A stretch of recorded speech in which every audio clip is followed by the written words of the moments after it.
유대인들은 사람을 만나고 헤어질 때 샬롬이라고 인사합니다. 샬롬 이렇게 인사해요. 제가 전에 사역하던 교회에서 어떤 집사님은 이 인사가 너무 좋았는지 그분은 꼭 만나면 샬롬 인사하고 저희가 안녕하세요 이렇게 인사하면 목사님 샬롬 샬롬 이렇게 샬롬으로 인사하자고 좀 이렇게 권하시던 그런 집사님도 계셨어요. 근데 여러분 이 샬롬이라는 단어는 평화, 평안 그리고 또 깊이 들어가면 하나님과의 관계가 회복된 온전함 뭐 이런 것들을 의미하는 단어이거든요. 아마도 유대 백성들이 샬롬 이렇게 인사하는 것은 오랜 세월 외세 침략 그리고 기근 질병 이런 것들을 겪으면서 살아온 그들의 삶을 반영하고 있는 것으로 보입니다. 그런 고된 삶이었기 때문에 그들에게 평안하기를 바란다는 그 인사는 단순한 인사말 이상의 깊은 의미가 그 안에 담겨 있다고 볼 수 있죠. 생각해 보면 우리가 흔히 하는 안녕하세요라는 인사와 좀 일맥상통해요. 같은 의미를 가지고 있습니다. 어떻게 보면 우리가 주고받는 그 안녕하세요라는 인사는 별 생각 없이 그냥 주고받는 그런 말처럼 느껴지기도 하지만 우리는 늘 그렇게 서로의 안녕과 평안을 묻고 답하면서 인사하곤 하는 겁니다.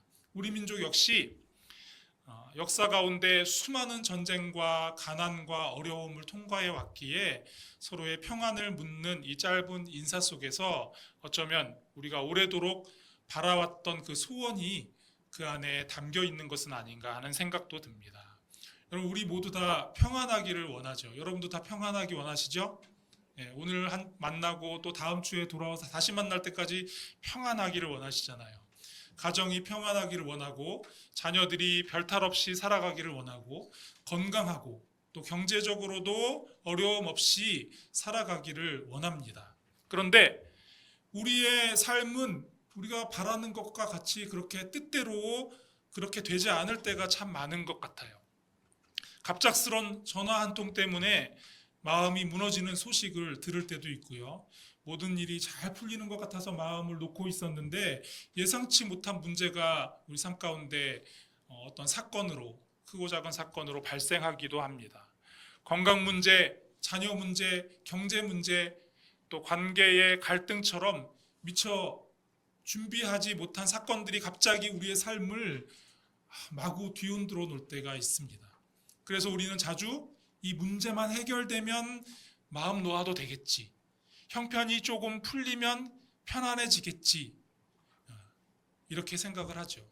우리는 아무 일도 일어나지 않는 상태, 계획대로 일이 흘러가고 통제할 수 있는 상황에 있을 때, 필요한 것에 부족함이 없을 때 평안하다라고 그렇게 생각합니다. 그런데 여러분 정말 그것이 참 평안일까요? 정말 그런 조건들이 갖추어지면 우리는 진정으로 평안함을 누릴 수 있을까요? 오늘 말씀에서는 예수님께서 우리에게 조금 다른 평안의 의미를 우리에게 가르쳐주고 계시다라는 생각이 듭니다. 제자들이 주님과 함께 평온한 갈릴리 호수 위에 배를 띄웠습니다. 갈릴리 호수 건너편으로 가기 위해 여행하는 듯한 그런 설레는 마음으로 제자들이 예수님과 함께 배에 다 올랐습니다. 그런데 배가 갈릴리 호수 한가운데에 이르렀을 때 그들은 갑자기 불어오는 광풍을 만나게 됩니다. 여러분 갈릴리는 우리가 호수로 알고 있는데 바다도 아니고 무슨 호수에 이런 광풍이 불고 파도가 치나라고 생각하실 수 있어요. 그러나 갈릴리 호수는 사진에 보시는 것처럼 우리가 상상했던 그런 조그마한 호수가 아니에요. 그 둘레가 54km, 깊은 곳은 수심이 43m에 이를 정도고요. 면적만으로 따지면 167제곱킬로미터, 그러니까 과천의 4.7배, 거의 5배 되는 거예요. 거의 바다라고 말할 수 있는 그런 호수입니다. 여러분 이 갈릴리 호수는 해수면보다 210m 정도 그 낮은 곳에 이 호수가 위치해 있었거든요. 그런 분지에 자리 잡고 있었기 때문에 주변의 산지와 호수 사이에 당연히 기압의 차이가 생기는 거예요. 그러다 보면 산을 타고 바람이 불어오고 호수 자체에서 발생하는 그런 바람들이 막 복잡하게 얽혀 작용하면서 때로 아래에서 위로 휘몰아치는 그런 거센 회오리 바람이 불기도 했던 겁니다. 그리고 이런 바람은 배를 띄우고 항해하는 그런 사람들에게 아주 위험한, 치명적으로 위험 요인이 되는 거죠. 강한 바람이 배를 이리저리 흔들어대고 물이 배 안으로 다 쏟아져 들어올 때 제자들은 주무시고 계시는 예수님께 달려가서 예수님, 우리가 모두 물에 빠져서 죽게 생겼습니다 라고 그렇게 얘기하죠. 여러분, 이 제자들이 이렇게 얘기한 거는 괜한 호들갑, 과장하고 있는 게 아니에요. 그만큼 그 갈릴리 호수에 거칠고 맹렬한 파도와 바람이 불어왔던 겁니다. 그런 폭풍을 만난 거예요. 여러분, 우리는 하나님 뜻대로 살아간다면, 주님께서 인도하시는 대로 살아간다면 모든 일이 다 순조로울 거다 이렇게 생각하곤 하죠. 그리고 순조로워야만 하는 거 아닌가? 주님 인도하신 대로 살아가는데 당연히 순조로워야만 하는 거 아닌가라고 생각합니다. 그런데 오늘 말씀을 보니까 그렇지 않아요. 주님의 말씀에 순종함으로 걸어가는 그 항해, 배를 띄운 그 여정 가운데 풍파가 있었다라는 겁니다. 어쩌면 우리는 나는 주님 말씀 때문에 이 길을 걷고 있는데 왜 내게 이런 광풍이 불어오는 겁니까? 이 질문으로 오랜 시간, 오랜 세월 동안 괴로워할지도 모릅니다.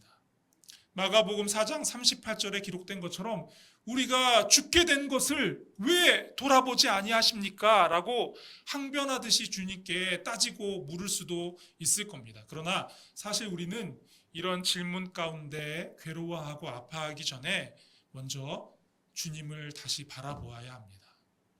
광풍 가운데 주님은 무엇을 하고 계신지 우리가 바라보아야 합니다. 여러분 보십시오. 오늘 말씀 속에서 주님은 무엇을 하고 계셨죠? 금방이라도 배가 뒤집힐 것 같은 그런 급박한 상황 속에서 예수님은 배 한켠에서 주무시고 계셨습니다. 여러분, 이게 가능한 일일까라는 생각이 들어요. 왜냐하면 우리는 어떤 큰 문제를 만나고 걱정거리가 생기면 잠을 이룰 수가 없잖아요. 그렇죠? 막 몸은 피곤한데 머릿속에서 계속 그 문제가 이렇게 맴돌면서 편안하게 잠을 이룰 수가 없습니다. 그런데 주님은 그토록 격렬하게 요동치는 배 위에서 주무시고 계셨어요. 제자들이 와서 흔들어 깨울 때까지 깊은 잠에 빠져 주무시고 계셨습니다. 배 안에 있는 모두가 죽음의 파도 앞에서 두려움에 떨고 있는 상황에서 주님은 어떻게 주무실 수 있었을까요? 풍랑은 정말 거셌지만 주님은 평안하셨기 때문에 그 배 안에서도 주무실 수 있었던 겁니다. 제자들은 풍랑으로 인해 바다에 빠져 죽게 될까 심히 두려웠습니다. 그러나 주님은 바다 건너 그 거라사인의 땅에 보내시는 하나님의 인도하심이 있다라는 사실을 너무나 분명히 알고 계셨기 때문에 하나님이 나를 그 땅으로 보내시는데 그곳에 가는 중에 아무리 파도가 크게 일고 바람이 분다 할지라도 배가 뒤집히는 사고를 당할 그런 일이 일어나지 않을 거라는 그런 확신이 분명히 있으셨던 겁니다. 아버지 하나님의 뜻과 섭리 안에 자신이 걸어가고 있다는 사실을 아셨기 때문에 평안한 마음을 유지할 수 있으셨던 거죠. 여러분, 어떤 분들은 문제가 해결되면, 건강이 회복되면, 경제적 형편이 나아지면 안심하고 평안할 수 있다라고 그렇게 말할지도 모르겠습니다. 그러나 주님은 평안이라는 것이 환경이 만들어내는 것이 아니다라고 말씀하십니다.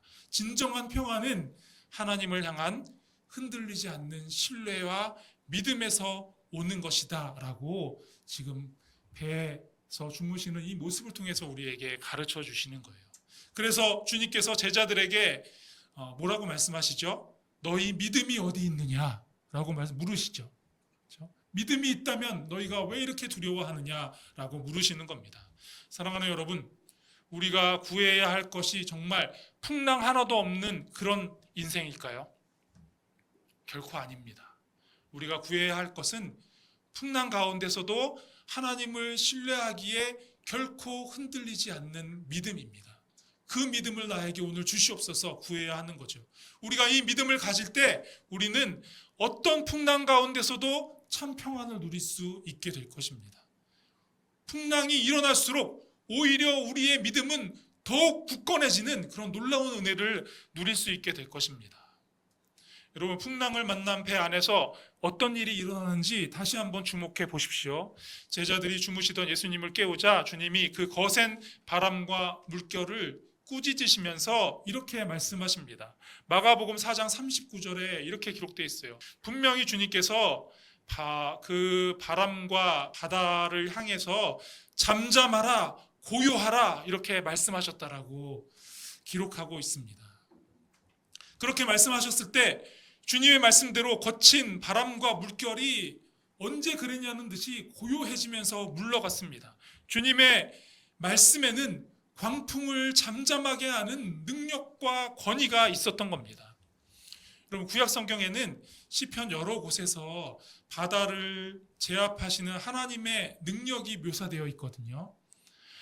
당시의 유대인들은 무질서와 악의 세력이 바다에서 출몰한다라고 생각하고 있었습니다. 그리고 하나님은 그런 바다를 제압하고 자기 백성을 보호하시는 분으로 인식하고 있었던 겁니다. 그러니 주님이 말씀 한마디로 광풍이 이는 바다를 잠잠케 하신 것은 어떤 의미를 가지고 있는 겁니까? 예수님이 바로 하나님이시다라는 사실을 보여주는 거죠. 여러분, 우리는 지난 몇 주 동안 예수님의 비유의 말씀을 통해서 은혜를 나눴습니다. 씨 뿌리는 비유의 말씀을 통해서는 우리 마음이 좋은 땅이 되어 주님의 말씀, 복음의 씨앗이 우리 마음에 잘 심겨진다면, 우리의 마음밭이 좋은 땅이 된다면 30배, 60배, 100배로 결실하게 될 것이라고 우리가 들었습니다. 또한 등불의 비유 말씀을 통해서는 들은 말씀이 그 삶에 있는 사람, 그렇게 빛으로 살아가는 사람이 주님의 가족이 되어서 하나님의 나라를 이룰 수 있다라고 우리가 배우게 되었습니다. 그런데 여러분, 여기에서 한 가지 중요한 질문이 생깁니다. 어떻게 하나님의 말씀 한마디가 사람의 인생을 바꾸고 그 사람을 통해 하나님 나라의 열매까지 맺게 하실 수 있는가? 우리는 말씀을 듣고 순종하기만 하면 정말로 그 말씀이 우리의 삶과 또 세상을 변화시킬 수 있는 그런 능력을 가진 말씀이라는 게 정말 사실인가? 이런 질문을 가지게 되는 거죠. 오늘 본문 말씀이 바로 이 질문에 대한 대답이 되는 겁니다. 광풍이 불던 갈릴리 호수 위에서 일어난 사건을 주의 깊게 살펴보십시오. 예수님께서 바람과 거센 물결을 향해 말씀하시자 그것들이 즉시 잠잠해졌습니다. 제자들이 아무리 애써도 어찌할 수 없었던, 벗어날 수 없었던 그 광풍이 주님의 한마디 말씀 앞에 순종한 겁니다. 예수님의 말씀은 단순한 교훈이나 듣기 좋은 가르침이 아닌 거예요. 그 말씀에는 혼돈을 잠잠하게 하고 무너진 질서를 바로 세우는 그런 자연과 악의 권세와 생명까지 다스리시는 하나님의 권세가 그 말씀에 담겨 있었던 겁니다. 말씀하시는 예수님께 세상을 다스리시는 권세와 능력이 있고 그 말씀에 생명력이 있으니까 그 말씀이 우리의 삶에 심겨질 때 풍성한 열매가 우리 삶 가운데 맺어지게 되는 거고요. 그 말씀이 우리 삶을 통해서 세상의 빛으로 드러날 때 어둠이 물러가게 되는 그런 역사가 일어나게 되는 거죠. 말씀의 이 놀라운 능력은 이 사건에만 멈추지 않습니다. 이어지는 말씀을 보면 주님께서 말씀으로 잠잠해진 그 호수, 그 바다를 건너 예수님의 일행이 호수 건너편 거라사인의 땅에 도착했을 때 주님 앞에 귀신 들린 한 사람이 나타납니다. 그의 모습은 차마 눈뜨고 볼 수 없는 그런 형편이었어요. 마가복음 5장에 보면 그의 모습을 더 자세하게 기록하고 있는데요. 그는 자기 몸을 돌로 찍어서 상처나고 피 흘리게 하고요. 그런 모습으로 밤이고 낮이고 무덤 사이에 이리저리 막 나타났다 사라졌다 이렇게 하면서 사람들에게 겁을 줬습니다. 또 산속의 여러 곳에서 갑자기 소리를 지르면서 사람들을 놀라게 하는 그런 위협적인 무서운 존재였습니다. 그래서 마을 사람들은 여러 차례 쇠사슬로 그를 묶어 놓으려는 그런 시도를 했던 거죠. 그러나 그를 통제하려는 그런 시도도 번번이 실패할 수밖에 없었습니다. 쇠사슬 정도는 쉽게 끊어버릴 만한 그런 괴력을 그 사람이 가지고 있었던 거예요.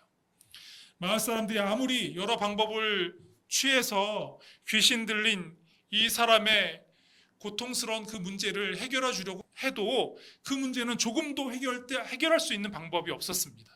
그때 주님이 그에게 찾아오신 거죠.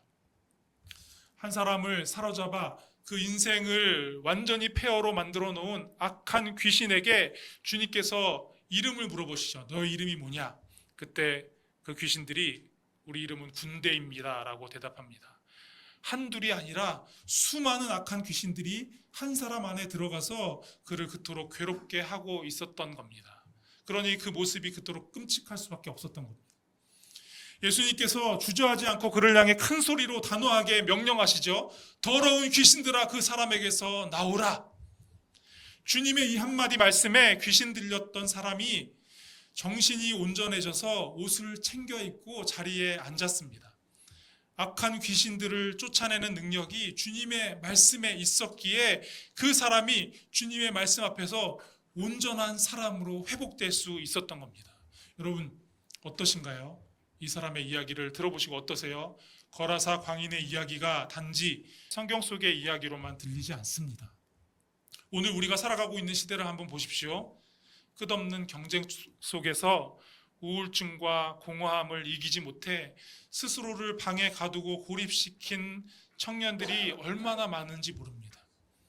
자신의 육신과 영혼을 스스로 파괴하는 그런 자해와 중독의 문제가 우리 자녀들 다음 세대의 삶 깊숙한 곳까지 스며들어와 있습니다. 수많은 사람들이 마약과 도박과 알코올 그리고 여러 쾌락과 미디어에 중독되어서 그렇게 거센 광풍에 삶이 온통 다 뒤흔들리는 그런 형편에 살아가고 있는 거예요. 문제는 어떤 법으로도 어떤 제도로도 병들어가고 있는 이 시대를 고치고 되돌려보려는 수많은 노력을 하고 또 애쓰고 있지만 그 어떤 것으로도 그들의 삶이 무너져가는 그 속도를 늦추는 것조차도 힘들다라는 겁니다. 여러분 왜 그렇습니까? 단순히 시대적 환경의 문제가 아니기 때문입니다. 이 문제들이 본질적으로는 우리를 사로잡아 무너뜨리려는 어둠의 세력과의 영적 전쟁의 문제이기 때문에 우리가 쉽게 이 문제를 해결할 수가 없는 거예요. 그래서 오늘을 살아가고 있는 우리들에게 주님이 필요한 겁니다. 하나님의 아들 빛으로 오신 주님에게만 이 악한 어둠의 세력을 말씀 한마디로 쫓아내는 권세와 능력이 있기 때문에 그렇습니다. 여러분 주님의 말씀에 우리가 해결하지 못하는 이 근본적인 영적인 문제를 해결하고 승리하게 하는 그 능력이 있다라면, 이 사실을 우리가 분명히 알고 있다라면 우리는 무엇보다 늘 주님의 말씀을 붙들고 살아가는 일에 가장 힘쓰고 노력해야 하겠죠. 그런데 안타깝게도 때로 우리는 날마다 말씀의 능력을 붙들고 살아가는 그 일에 자꾸 해이해집니다. 게을러집니다. 그렇게 되는 이유가 좀 있을 것 같아요. 그 중에 가장 큰 이유는 아마도 영적 전쟁에 대한 어떤 긴장감 같은 게 떨어졌기 때문일 겁니다. 오늘 말씀으로 또 기도로 성령 충만함으로 무장하고 나서지 않아도 무슨 큰 일이 일어나겠어? 하루쯤 괜찮겠지. 내가 하루쯤 말씀 묵상하지 않고 기도하지 않아도 무슨 큰 일이 일어나지 않을 거야. 이런 안일한 생각을 갖게 되는 겁니다. 바로 이런 생각을 하게 하는 것이 우리를 가장 위험하게 만드는 사탄의 계략이라는 겁니다. 여러분 오늘 말씀 속에서도 그런 부분을 좀 확인할 수 있어요. 예수님께서 귀신 들린 자를 회복시키는 과정을 다시 보면 주님께서 그 사람에게서 나오라고 그 군대 귀신들에게 명령하셨을 때 귀신들이 뭐라고 요청하죠? 인근에 있는 돼지떼에 들어가게 해달라고. 우리를 그냥 그 사람에게서 나와서 무적행에 가둬지지 않게 해달라고 그렇게 요청합니다. 여러분 이건 어떻게 보면 무적행에 떨어져서 그 귀신들이 사멸하는 것을 피해서 다시 누군가에 들어가서 또 누군가를 괴롭히려는 그런 기회를 엿보려는 이 악한 귀신들의 어떤 계략이라고 볼 수 있는 거죠.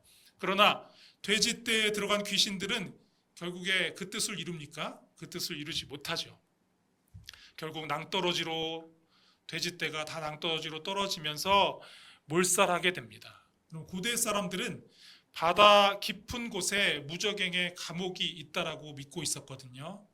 귀신들은 돼지떼와 함께 그렇게 몰살하게 된 겁니다. 무적행에 가두어지게 됐다라고 볼 수 있는 거죠. 여러분 거라사 땅에서 군대 귀신에 사로잡힌 이 한 사람을 보십시오. 깊은 절망의 어둠 속에 갇힌 그에게 그 땅 어디에도 그 누구에게도 소망이 없었습니다. 그래서 생명의 말씀 자체이시고 빛이신 주님께서 바다의 거센 광풍을 뚫고 그에게 찾아오신 겁니다. 주님밖에 그에게 소망되는 것이 없기에, 그리고 그렇게 주님이 찾아오셨을 때 비로소 그가 다시 살 수 있게 된 거죠. 여러분, 단지 성경 속의 이야기로만 들리시나요? 결코 그렇지 않습니다. 주님께서 오늘 우리에게도 주시는 은혜입니다. 여러분, 10여 년 전에 언브로큰이라는 제목의 영화가 개봉한 적이 있는데요. 미국의 육상 국가 대표였던 루이 잠페리니의 생애를 그린 영화입니다. 그는 원래는 육상 선수였는데 세계대전이 발발하게 되니까 세계대전 당시에 비행기에 같이 타서 폭격수로, 그렇죠? 비행기에 타면 조종사가 운전하면 이 폭탄을 어디에 떨어뜨릴지 조준해서 떨어뜨리는 그 폭격수로 전쟁에 참전하게 됩니다. 그랬다가 태평양 상공에서 비행기가 추락하는 끔찍한 사고를 당하게 되죠.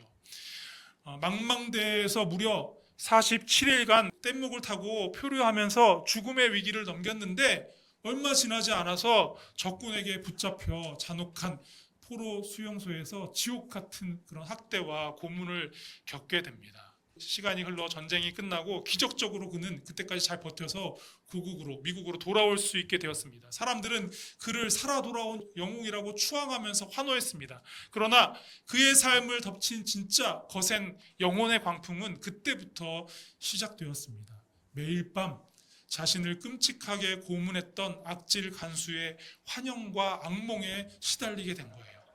분노와 증오라는 그 어둠에 완전히 사로잡힌 이 루이 잠페리니는 심각한 알코올 중독에 빠질 수밖에 없었고요. 매일 자기를 학대하면서 가정까지도 다 파탄날 위기에 처하게 된 겁니다.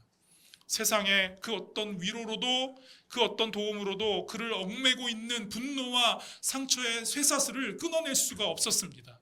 스스로를 통제하지 못하고 무덤가에서 자기 몸을 해치던 오늘 본문의 거라사 광인과 별다를 바 없는 그런 모습으로 살아가고 있었던 거예요. 그러던 어느 날 그를 안타깝게 여기던 그의 아내가 예배에 참석하자고, 부흥 집회에 나와 함께 가보자라고 권하게 됩니다. 거의 강요하듯이 그렇게 권해서 그가 부흥 집회에 참석하게 되는데요. 거기서 그의 인생이 바뀌게 됩니다. 말씀을 듣던 중에 그가 과거에 태평양 한가운데 표류할 때 기도했던 것이 생각이 난 거예요. 제발 저를 살려만 주시면 내가 평생 하나님을 예배하고 섬기며 살아가겠습니다 라고 울부짖으며 기도하던 그 기도, 자신의 그 간절한 기도가 마음속에 떠올랐습니다. 그리고 그 자리에서 다시 무릎을 꿇고 자신의 모든 분노와 상처, 마음속 가득히 채우고 있던 그 어둠을 다 내려놓고 다시 주님을 영접하고 모셔드리게 됩니다. 놀랍게도 그 순간 수년간 그를 올가매던 악몽과 증오의 쇠사슬이 기적처럼 다 끊어지게 되는 것을 체험하게 되는 거죠. 영혼의 참된 평안을 얻고 온전히 회복된 이 루이 잠페리니는 그 이후에 일본으로 건너가서 자신이 수감되어 있던 그곳에 다시 찾아가서 전범들을 직접 찾아가서 그들을 예수 그리스도의 이름으로 용서하는 놀라운 사랑의 증언자가 되었던 겁니다. 군대 귀신에 사로잡혀 삶이 철저히 파괴되었던 거라사 광인이 주님의 말씀 한마디에 온전해진 것처럼 루이 잠페리니 역시 영혼을 갉아먹는 어둠의 광풍 속에서 예수 그리스도를 다시 만남으로 참된 자유와 생명을 얻게 된 것입니다. 여러분, 치열한 세상에서 길을 잃어버린 사람들에게, 또 사랑하는 이와 헤어진 깊은 슬픔에 빠져 있는 사람들에게, 연약한 자신의 존재로 이 시대에 당연한 듯 행해지는 여러 폭력을 감당할 수 없어서 그렇게 어둠 속에 주저앉아 있는 사람들에게 이 땅에 그 무엇이 소망이 되겠습니까? 그들에게는, 또 우리에게는 오직 주님이 필요합니다. 그 인생의 진정으로 빛이 되어 주실 수 있는 분은 오직 예수, 우리 주님 한 분밖에 없다라는 말씀입니다. 여러분, 주님은 거라사 땅에 귀신 들린 한 사람을 회복시켜 살려내신 후에 어디로 향하십니까? 37절 말씀을 보니까 우리 주님은 다시 갈릴리 호수를 건너서 원래 있던 그 갈릴리 지역으로 돌아오십니다. 여러분 이상하게 보이기도 해요. 힘들게 갈릴리 바다를 건너가셨는데 더 가실 곳이 있었던 게 아닐까요? 더 하실 일이 있었던 거 아니셨나요? 그런 게 아니었습니다. 주님은 거라사의 군대 귀신 들린 광인 한 사람을 만나셨지만 그 치유의 역사는 그 한 사람에게 일어났지만 거라사 땅에 행하신 이 생명의 역사는 그 한 사람에게 일어난 치유의 사건으로 멈추지 않았습니다. 여러분 38절과 39절 말씀 같이 한번 보실까요? 같이 읽어보겠습니다. 시작. 귀신 나간 사람이 함께 있기를 구하였으나 예수께서 그를 보내시며 이르시되 집으로 돌아가 하나님이 내게 어떻게 큰 일을 행하셨는지 말하라 하시니 그가 가서 예수께서 자기에게 어떻게 큰 일을 행하셨는지를 온 성내에 전파하니라. 귀신 들렸던 그 사람은 예수님이 어떤 분인지, 주님께서 자신에게 어떤 놀라운 일을 행하셨는지 온 성내에 돌아다니며 전했습니다. 그런데 같은 사건이 기록된 마가복음 5장을 보면요, 그 사람이 주님께서 자기에게 행하신 일을 데가볼리에 전파했다라고 기록하고 있어요. 여러분, 데가볼리는 지도에서 보시는 것처럼 갈릴리 호수의 동편과 남편에 있는 넓은 지역을 가리키는 말인데요, 그 지역에는 헬라 문화권의 10개의 도시가 속해 있었습니다. 여러분 한번 보십시오. 주님의 놀라운 사랑으로 기적을 경험하고 새 생명을 얻어서 온전한 삶을 살게 된 한 사람이 데가볼리 지역 여러 도시를 다니면서 예수 그리스도 그 이름의 능력을 전하게 된 겁니다. 사랑하는 여러분, 오늘 말씀 안에서 주님께서 지나신 그곳에서 일어난 일들을 마음속에 한번 그려보셨으면 좋겠습니다. 갈릴리 호수 위에 배 한 척, 그 안에서 주무시던 주님이 깨어나시자 거센 바람과 파도가 잠잠해졌습니다. 또 옷을 입지 않고 정말 무시무시한 괴력으로 쇠사슬을 끊어내며 소리 지르던 그 귀신 들린 그 사람, 수많은 사람들을 위협하던 이 거라사 광인, 그에게 예수님께서 다가와 말씀하시자 그 정신이 온전해지고 옷을 차려입고 주님 곁에 앉아 있었습니다. 이것이 주님이 가신 곳에 일어난 일들입니다. 하나님 나라를 세워가시는 주님으로부터 오는 샬롬이 주님이 가시는 곳마다 임하게 된 것입니다. 사랑하는 여러분에게도 주님께서 찾아오실 때, 친히 여러분에게 찾아와 말씀하실 때 그 말씀의 능력이 여러분을 영적 어둠과 절망과 수많은 문제들 가운데서 건져내고 살리는 그 은혜를 누리게 하실 줄로 믿습니다. 말씀을 묵상하면서 이런 상상을 한번 해봤어요. 주님이 다시 배를 타고 갈릴리 지역으로 돌아가시는 길에 제자들의 마음은 어땠을까? 또다시 광풍이 불어오면 어떡하나 두려움에 또 떨면서 그렇게 항해했을까요? 그러지 않았을 겁니다. 바람이 조금 불어도 파도가 쳐도 그들의 마음에는 평안이 가득했을 겁니다. 갈릴리 호수 동편 거라사인의 땅에는 또다시 귀신 들린 사람이 생겨나도 전처럼 불안과 두려움에 떠는 그런 일이 없었을 겁니다. 사랑하는 여러분, 이제 여러분의 삶을 주님께 맡기시기 바랍니다. 광풍이 불어온다고 두려움에만 머물지 마십시오. 우리와 함께 배에 계시는 주님을 바라보시기 바랍니다. 내가 감당할 수 없는 문제라고 포기하지 마십시오. 바람과 물결도 또 악한 귀신의 권세도 주님의 말씀 앞에 다 순종하고 물러갔던 것을 바라보시기 바랍니다. 그리고 주님께서 우리에게 주신 그 샬롬을, 그 평안을 누리고 또 나누는 여러분들이 되실 수 있기를 바랍니다.